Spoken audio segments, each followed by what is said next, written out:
Hello everyone, welcome back to my YouTube channel. এই দিনটা ছিল গত বছরের দুর্গাপুজোর দশমী নাইট, মানে হচ্ছে 2024-এর দশমীর রাতের বেলা। ফাইনালি উইটি ডিউটিটাকে কিছুটা ম্যানেজ করতে পেরেছে, ম্যানেজ করে আমার সাথে ঘুরতে বেরোতে পেরেছে। মানে আমি তো ভীষণই লাকি ছিলাম। আমি তো ভেবেছিলাম এবছরের দুর্গাপুজোতে ও আর ছুটিই পাবে না, আর দেখাও হবে না, আর ঘোড়ার ডিম কিচ্ছু হবে না। দশমীর দিনটা ম্যানেজ করতে পেরেছিল ঘোরার জন্য, বাট সেদিন আবার ওর জ্বর এসেছিল। তাও ও এসেছিল, আমি বারণ করেছিলাম, বাট ও এসেছিল আমার সাথে ঘুরতে। আর আমরা দুজন দশমীর দিন ঘুরতে বেরিয়েছিলাম।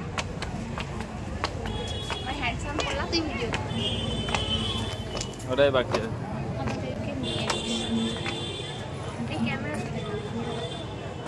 ভিডিও হচ্ছে, ছবি না।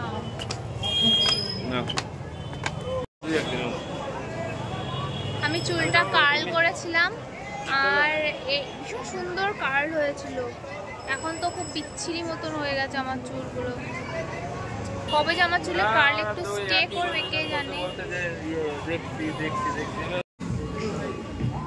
আমরা এখন পুল সাইড ইনে রয়েছি, আমরা কিছু খেয়ে নেব। আমার তো এখন খাওয়ার কোনো প্ল্যান ছিল না, বাট উইটি বললো যে ওর খুব খিদে পেয়েছে, সেই জন্য আমরা প্রথমে খেতে এসেছি।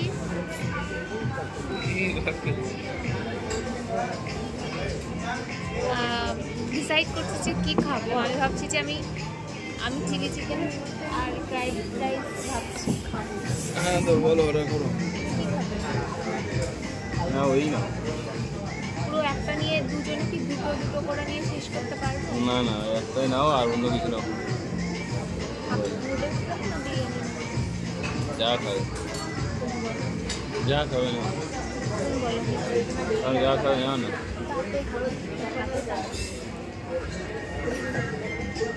একই হাতে দাঁত দেওয়া যায়, দাঁতে হাত দেওয়া যায়, একই ব্যাপার। জানে জানে। আর যদি দাড়ি কাটা থাকতো না তাহলে আইডিও চাইতাম। দাড়ি কাটা নেই তো ভালো লাগবে, সেই জন্য বেশি দাড়ি কাটা থাকতে ভালো লাগবে। না না না, জানবি না। আমি তো ডিসাইড করে ফেললাম। কোথাও খেতে গেলে না আমাদের দুজনের মধ্যে একটা ঝামেলা বাঁধে যে কি অর্ডার করবো। আমি বলি তুমি অর্ডার করো, ও বলেছে তুমি অর্ডার করো। তারপরে আমরা কিছু ডিসাইডই করতে পারি না, আর তারপরে আমি যেটা মানে ডিসাইড করি সেটাই অর্ডার করা হয় সবার জন্য। So chicken tikka, fried rice and chilli chicken order করেছিলাম।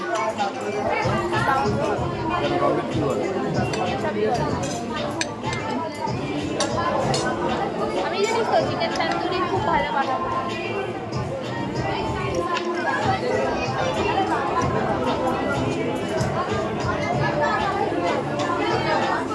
বানিয়ে খাওয়া না, কি করে বানিয়ে খাওয়া? বাড়িতে বসে না বানালে তো হবে না।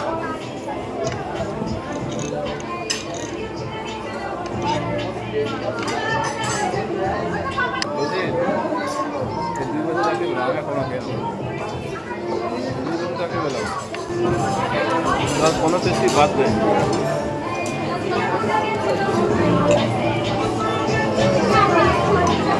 ঠিক কি না আমরা কি হলো, আমরা না আমার ভালো লাগছে তার বন্ধ করো। তখন রয়েছে পুরো ভিডিও করবে নাকি? খাওয়া দাওয়া শেষ করে বেরিয়ে পড়েছি, আর এবার প্যান্ডেল হপিংয়ে যাওয়ার পালা। বাট দশমীর দিনও এত ভিড় ছিল, আমি ভাবতেই পারিনি যে আজকের দিনও এত ভিড় থাকবে। তো একটা মানে ঠাকুর দেখতে গিয়ে এতক্ষণ ধরে লাইনে দাঁড়িয়ে থাকতে হচ্ছিল না। সো মানে এত বিরক্ত হয়ে গেছিলাম, ভিডিওই করিনি।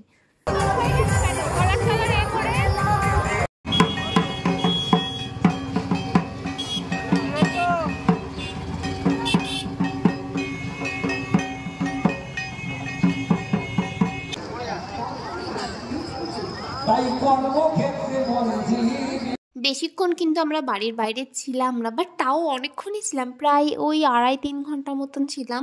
কারণ ওইটির তো জ্বর এসেছিলো, তা সত্ত্বেও বেচারা দেখা করতে এসছে, মানে পুজোয় ঘুরতে এসেছিল। আর মানে যত টাইম যাচ্ছিল না ওর অবস্থা তত খারাপ হচ্ছিলো, মানে আমি বুঝতে পারছিলাম যে ওর জ্বর চলে আসছে। তো এখনই আমরা বেরিয়ে যাব, তার আগে একটু আইসক্রিম খাচ্ছিলাম, আর বেচারা তো খেতে পারবে না, তাও আমি অনেক কষ্ট করে ওকে একটুখানি টেস্ট করিয়েছিলাম। আর এখনই আমরা বাড়ির দিকে চলে যাব।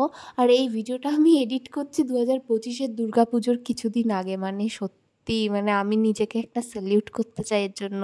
আমার ভিডিও এডিট করতে একদমই বিচ্ছিরি লাগে, আমার ভালোই লাগে না, ওই জন্য আমি ভিডিও পোস্টও করতে পারি না। এত ভিডিও জমে গেছে আমার ফোনে, স্টোরেজ এখন ফাঁকা করতে হবে, সেই জন্য আমি সব এডিট করে পোস্ট করছি। আর নাহলে এগুলো এখনও থাকতো। কিছু কিছু ভিডিও তো আমি আমার কম্পিউটারে রেখে দিয়েছি এডিট করার মানে আটকের জন্য, সেগুলো জানি না কোন কালে এডিট করে পোস্ট করব। যাই হোক, এই ভিডিওটা এখানে শেষ করছি। টাটা।